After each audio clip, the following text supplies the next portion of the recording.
आप देख रहे हैं मीडिया टुडे 24 में आपके साथ शाहाना खान। अस्मा ग्रुप ऑफ इंस्टीट्यूशंस द्वारा महिला सशक्तिकरण कार्यक्रम का आयोजन हुआ। वुमेन एम्पावरमेंट कार्यक्रम का शानदार आयोजन उर्दू एकेडमी लखनऊ में हुआ। प्रोग्राम की ओपनिंग सेरेमनी वहां आए खास मेहमानों द्वारा दीप जलाकर हुई। इस अवसर पर छात्रों द्वारा रंगारंग सांस्कृतिक कार्यक्रम प्रस्तुत किए गए। छात्रों ने अपने प्रदर्शन से अतिथिगणों का मन मोह लिया। कार्यक्रम में अतिथिगण के रूप में कांग्रेस पार्टी के प्रदेश उपाध्यक्ष दिनेश कुमार सिंह, पूर्व मंत्री मोइन अहमद, तारिक सिद्दीकी, वसीम हैदर, अफजल सिद्दीकी, परवेज मलिक ज़ादा आदि मौजूद रहे। कार्यक्रम को संबोधित करते हुए डॉक्टर अब्दुल वहीद कासमी ने कहा कि हमें अपने बच्चों के भविष्य के लिए पहले से एक रूपरेखा तय करनी होगी। आज शिक्षा विभिन्न क्षेत्रों में बढ़ चुकी है, ऐसे में हमें किस क्षेत्र को चुनना है इसके लिए पहले से तैयारी करनी होगी। सामाजिक कार्यकर्ता डॉक्टर ताहिरा हसन ने अपने संबोधन में कहा कि आज के कार्यक्रम में हमें बच्चियां अपने संविधान के प्रति पूरी तरह से जागरूक दिखी और हिजाब या पर्दा उनके लिए कहीं बाधक नहीं रहा। हमें बच्चियों को हर संभव कोशिश कर उच्च शिक्षा, विशेषकर जॉब ओरिएंटेड शिक्षा दिलवानी होगी, जिसमें ये बच्चियां न सिर्फ अपने आने वाले बच्चों का मुस्तकबिल संवार देंगी बल्कि अपने परिवार को जॉब कर आर्थिक मदद भी देंगी। डॉक्टर तारिक सिद्दीकी ने छात्रों को संबोधित करते हुए उनका उत्साहवर्धन किया और प्रबंधक एवं आयोजक समिति का धन्यवाद किया। इसके अलावा कार्यक्रम को डॉक्टर फखरुद्दीन वहीद, डॉक्टर सुधा मिश्रा ने भी संबोधित किया। इस अवसर पर सामाजिक एवं शिक्षा के क्षेत्र से आए हुए कार्यों के लिए अफजल अहमद सिद्दीकी, मोइन अहमद, वसीम हैदर, डॉक्टर शहनाज, शाहाना सिद्दीकी को मेमेंटो देकर सम्मानित भी किया गया। कार्यक्रम का संचालन डॉक्टर मसीउद्दीन खान ने किया। कार्यक्रम के आयोजक हमाम वाहिद ने आए हुए सभी लोगों का आभार प्रकट किया। इस अवसर पर डॉक्टर रिचा शर्मा, संजय सिंह, राकेश पांडे, डॉक्टर शहजाद, हनीफ खान, नसीमुद्दीन, नावेद नकवी, अख्तर मलिक, शहनवाज आलम, सलमान उमर नैयर, बद्र आलम, हनीफ खान, जिया सिद्दीकी, अम्मार वाहिद, आजिब वही, डॉक्टर आमिर, डॉक्टर अशफाक, शहनवाज आलम आदि मौजूद रहे।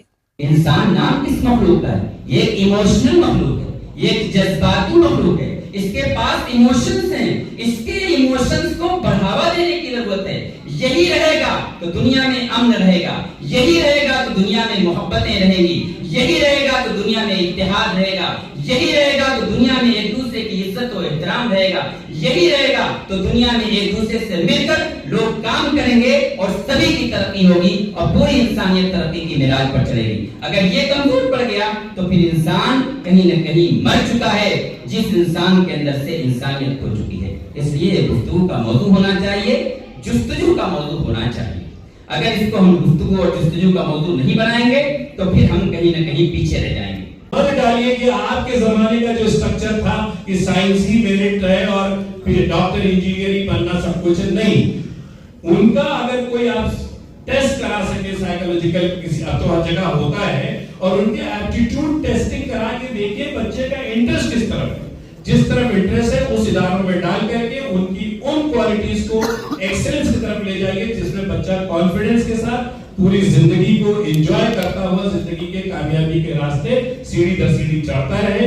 ये बहुत जरूरी है बच्चे की खुद की जिंदगी के लिए, इदारे की जिंदगी के लिए, पेरेंट के लिए और सोसाइटी के लिए और अल्टीमेटली हमारे हिंदुस्तान जैसे मुल्क के लिए। अगर यहाँ के नौजवानों की पढ़ाई उनको एक्सेलेंस की तरफ ले जाएगी तो डेफिनेटली हम अपने मुल्क को सुपर पावर बनाने में कामयाब होंगे।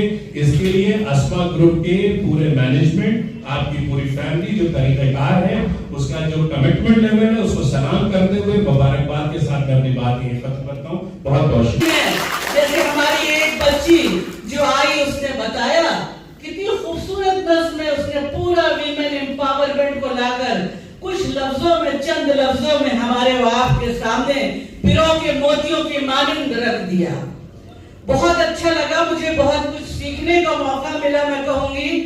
लेकिन एक बात मैं जरूर कहूंगी कि कोई कार्यक्रम चाहे आजादी से पहले का हो, 1857 का हो या उसके बाद आजादी का स्ट्रगल हो या क्विट इंडिया हो, जब हमारे सब टॉल लीडर्स अंडरग्राउंड थे तो जो ग्वालियर टैंक पे झंडा लहराया था, तिरंगा जो निशान है हमारे हमारे अपने वजूद का निशान है, वो लहराया था अरुणा आसफ अली ने। हम उन्हें भी याद करते हैं। और उसके बाद आजादी के बाद बाबा साहब भीमराव अम्बेडकर जो संविधान के आर्किटेक्ट हैं, और पंडित नेहरू जी जो पहले प्राइम मिनिस्टर थे आजाद हिंदुस्तान के, उन्होंने जो मिलके, और तमाम लोग उसमें थे, हमारी महिलाएं थी, जो हमारा कॉन्स्टिट्यूशन तैयार किया।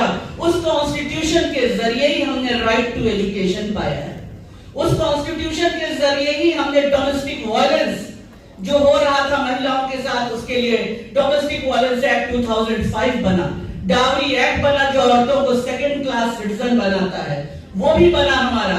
फीमेल इंफेंटिसाइड जो हमारी बच्चियां एक जमाने में, क्या अभी तक भी होता रहता है कि शफाक आसमान को नहीं देख पाती, उनका दम मां की कोख में घोड़ दिया जाता है, उसके खिलाफ भी कानून आया 1994 में आया। के कॉन्टेस्ट में देखें, स्त्री पुरुष के कॉन्टेस्ट में भी देखा जाए, क्या हमारी ये हिम्मत है कह पाने की अभी कितने वर्ष तक कि हम बराबरी का दर्जा चाहते हैं?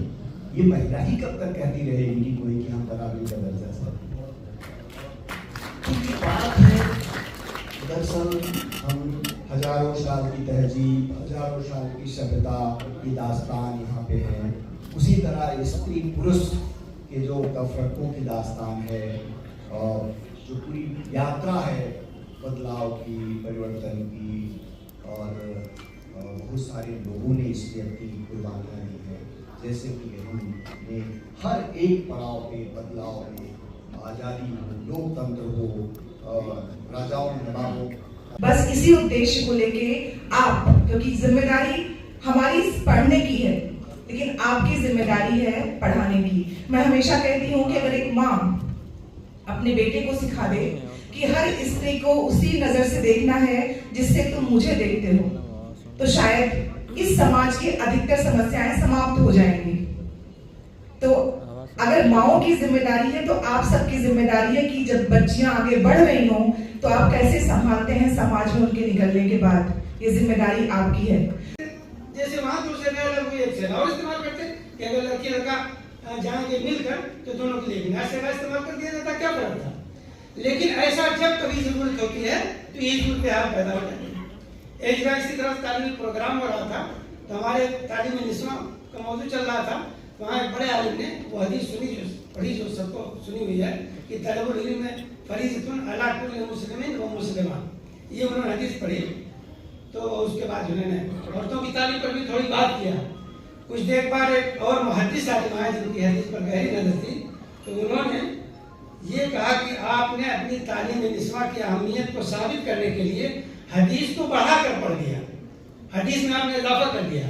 हदीस सिर्फ है तलबुल इल्म फरीज़तुन अला कुल्लि मुस्लिम, बस नहीं है, आपने मुस्लिमा बढ़ाकर तालीम निस्वां का मौजूद था तो आपने निस्वां बढ़ा दिया, मतलब औरत को भी। एजुकेशन पर ये गुफ्तगू करेंगे क्योंकि बहुत सारी बातें होती हैं, बहुत सारे मसाइल होते हैं, बहुत सारी नजरियात होते हैं। आमतौर से होता है ये है कि तकरीर में अपने ख्यालात का इजहार करते करते बातें निकल जाती है, तो इस चीज़ का खास ख्याल रखेंगे क्योंकि तालीम पर ही बात करने के लिए बहुत कुछ है। बिलखुसूस जो ये NEP आ गया है, न्यू एजुकेशन पॉलिसी, अगर इस पर गुफ्तगू की जाए तो मेरे ख्याल से पीछे की जो बातें रही हैं आज तक, वो चीज़ें ऑटोमेटिक जो है बहुत पीछे पहुंच जाएगी। NEP को भी समझने की जरूरत है, न्यू एजुकेशन पॉलिसी को, और तालीम की जो अहमियत है जाहिर है उसको तो इस जमाने में, हर जमाने में समझने की जरूरत है।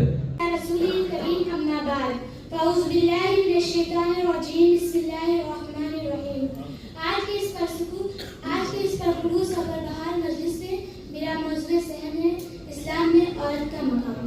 मौजूद सामीन, औरत तो सिर्फ एक लफ्ज़ है, लेकिन ये खालिक कायनात का हसीन-ओ-दरीन शाहकार है। औरत कुर्बानी, फरमाबरदारी, सलीका, शायरी का दूसरा रूप है। औरत तहजीब व तमद्दुन, शाइस्तगी, शगुफ्तगी का हसीन पैकर है।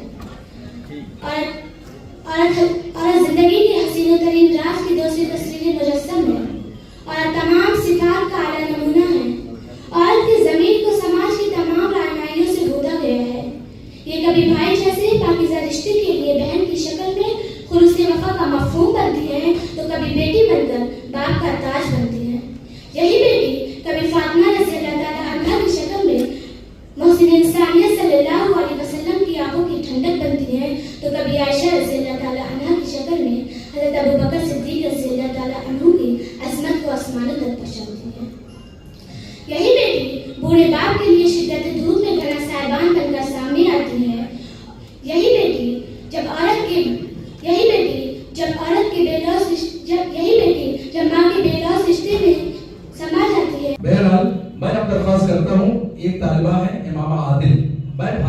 इस टाइटल के तहत पोट्री अपना पेश करें। इमाम आदिल आए।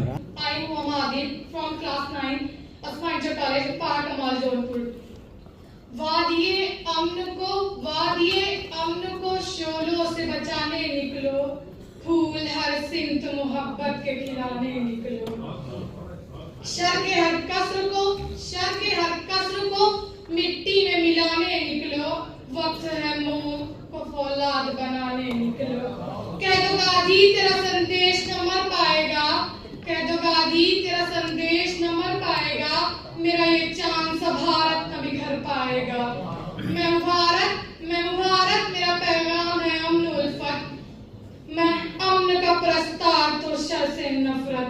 है नजर में मेरी हर अहले वतन की इज्जत, मेरे कदमों में निछावर है जहाँ की दौलत। दिल के टुकड़े हैं सभी हिंदू मुसलमान मेरे, दिल के टुकड़े हैं सभी हिंदू मुसलमान मेरे। Miss Fatma, I am 8th standard from Asma Inter College। बिनते हवा हूँ मैं, औरत है मेरा इस्म शरीफ, बिनते हवा हूँ मैं, औरत है मेरा इस्म शरीफ, है ये पहचान मेरी और यही है तारीफ। बिनते हवा हूँ मैं, औरत है मेरा इस्म शरीफ, है ये पहचान मेरी और यही है तारीफ। और मुझको है फख्र कि उस कौम से निस्बत है मेरी, मुझको है फख्र कि उस कौम से निस्बत है मेरी, फातिमा मरियम वसीता से है रहबर जिसकी। बिनते हवा हूँ मैं, औरत है मेरा इस्म शरीफ, है ये पहचान मेरी और यही है तारीफ। और मुझको है फख्र कि उस कौम से निस्बत है मेरी, फातिमा मरियम वसीता से है रहबर जिसकी।